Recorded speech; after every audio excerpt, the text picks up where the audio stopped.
Magandang tanghali mga kabay. So meron po akong approved repair dito. 39563 pa rin mga kabay, letter F.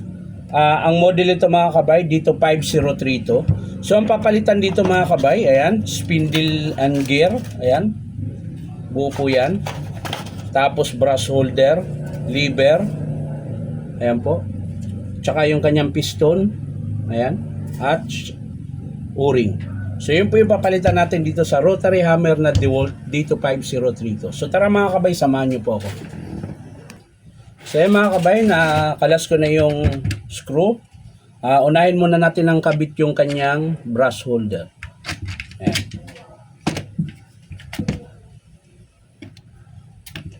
So ayan, pagkabit ito mga kabay, kailangan nyo munang dukutin yung pin. Ayan, yung kulay itim. Ito po yun. Yan, sinusungkit lang po yan. Tapos syempre yung kanyang screw. Ayan. Kailangan hugutin nyo muna ito bago nyo bunutin yung brush holder. Ayan. Kasi sasabit po yan kapag inikot nyo yung brush holder. Ayan. Tapos syempre yung kanyang brush holder, yung kanyang yung kanyang spring, tutulak nyo pati carbon na luma. Excuse me po. Ayan. Bago nyo sikwatin sa ilalim, dahan-dahan. Ayan. Ayan. Pag nasikwat nyo na mga kabay, pwede nyo iangat. Ayan. Tapos ito yung bagong brush holder nyo.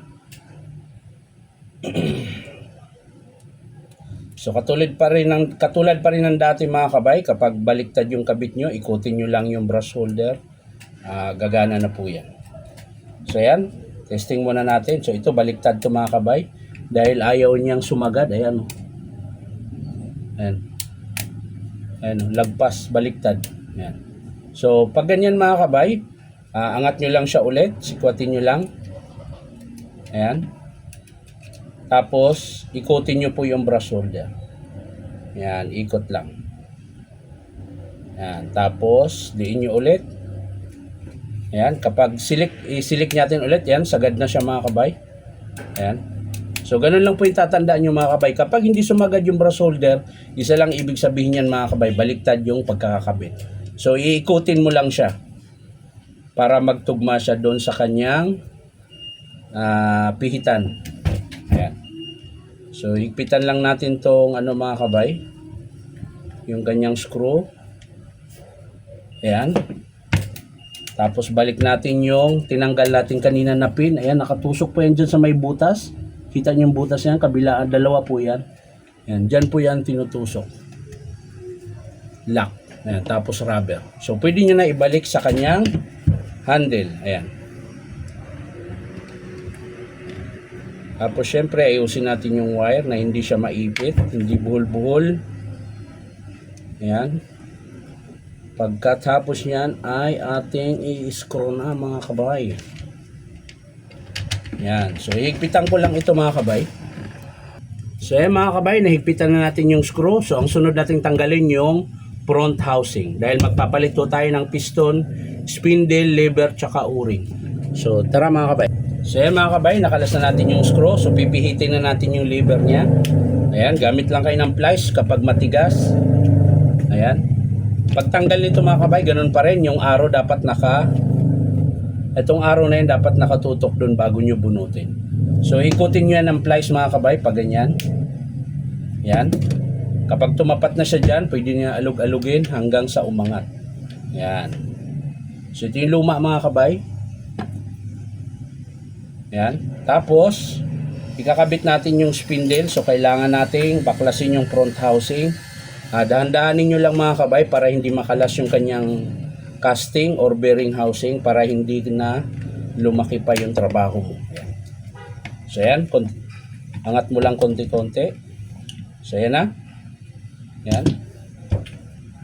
At syempre, dahil di natin to nalinis mga kabay, lilinisin ko muna to. Ayan. Pero hindi ko na ipapakita kung paano maglinis dahil madali lang naman po maglinis. So yan mga kabay, nalinis ko na po. So babaklasin na po natin itong spindle niya. Ayan. Ganun pa rin, tulad pa rin ng dati mga kabay, kailangan nyo sikwatin yung kanyang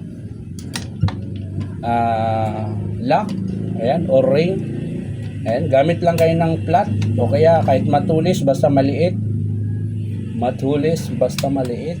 Ayan. So tanggalin lang natin yung kanyang bulitas mga kabay para makalas nyo. Ayan. So, pwede nyo nang hugutin yung lumang spindle. Ayan. So, ito yung lumang spindle mga kabay. Ayan. Tabi lang natin yan dyan. Dahil meron pa tayong kukunin dyan, yung kanyang washer. Ayan. So, ayan mga kabay. Nalinis ko na po. So, pwede na nating asimbulin yung bagong piston. Ayan. So, kailangan nyo lang tanggalin ito. Ayan. Yung pin. Tapos yung washer, ayan. Huwag niyong kalimutan ilipat yan. Dito po yan nakalagay, nakaganyan. Tapos bago yung pin niya na bakal, ayan.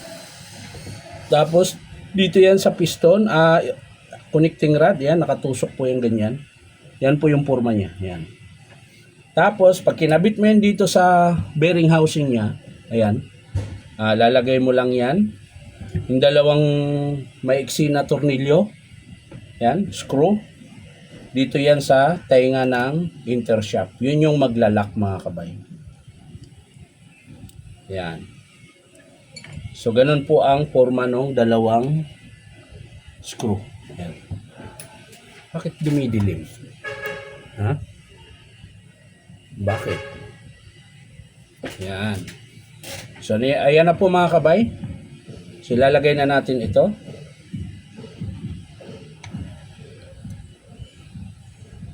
Para ma-screw na natin. Tapos diin nyo lang para sumagad at higpitan nyo. Yan. So, yan na po yung itsura niya. Ayan, ang sunod yan mga kabay, ito. At yung kanyang isang washer. Yan. Dito lang yan sinusuksok. Yan.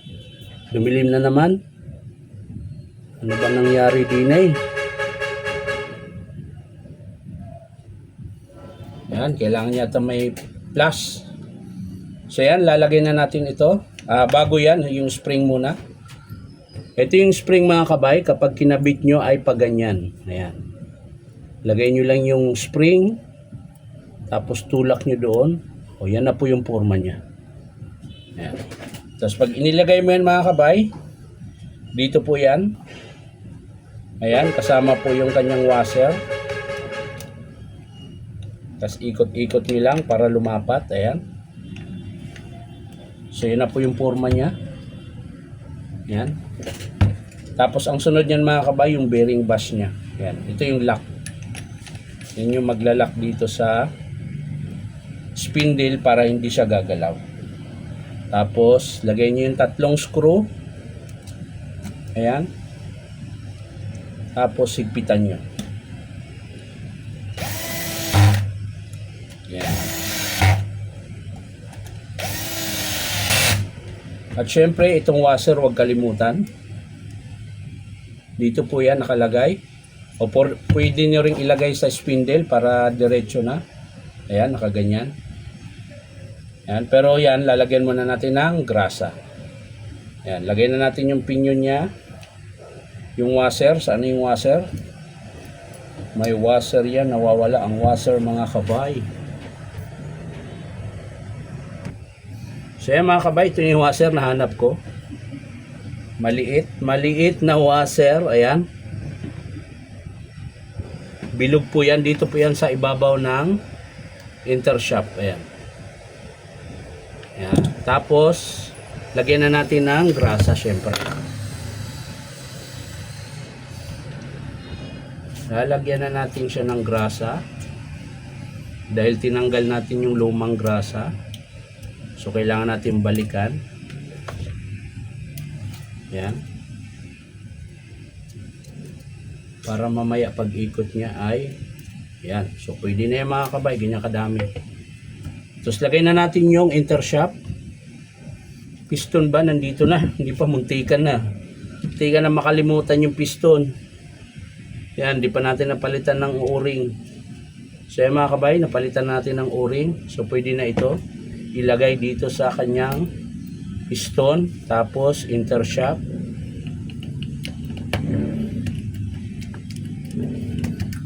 Yan. Siyempre yung washer, huwag kalimutan. Yung malaki, dito po yan sa may spindle. Ayan, bago nyo ilagay yung kanyang front housing. Ayan. Tapos syempre i-screwhan natin. Ayan. So ayan mga kabay, kabit na natin yung spring. Ayan, mauna tong spring. Tapos yung washer. Ayan. Oops, ay pumasok dahil mali. Yan. Tapos yung kanyang bulitas. At syempre itong sleeve niya. At yung lock, kailangan natin ibalik. Yung ring. Ayan. Tapos gamit na lang kayo ng flat na screw. Didiin nyo siya pababa. Ayan, para mag-lock siya. Ayan. Tapos yung cap. So yan na, tapos na mga kabay. So ang sunod mga kabay, last, yung lever. Ayan. Kung paano nyo kinalas kanina, ganun yung posisyon pag binalik nyo. Ayan. Tapos diin nyo paangat. Pag di kaya sa kamay mga kabay, gamit kayo ng plies. So ayan na mga kabay. Naikabit na natin. So iti-testing na po natin. Testing natin sa drill. Hammer pala, hammer. Ayan, lagyan natin ng bala para malaman natin talaga kung nag-hammer.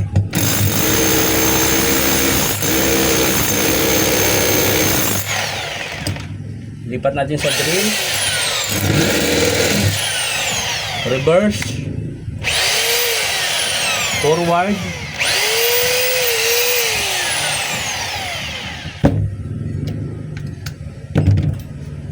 So ayan mga kabay, natapos na po yung ating repair. Ayan. So ang pinalitan po ay spindle, piston, brush holder, lever, tsaka yung kanyang o-ring. So maraming salamat mga kabay sa panonood at palike and share na rin po. At syempre po mga kabay, baka pwedeng makangi sa inyo ng isang subscribe dito po sa aking YouTube account na Inom Tabay. So maraming salamat. Bye bye.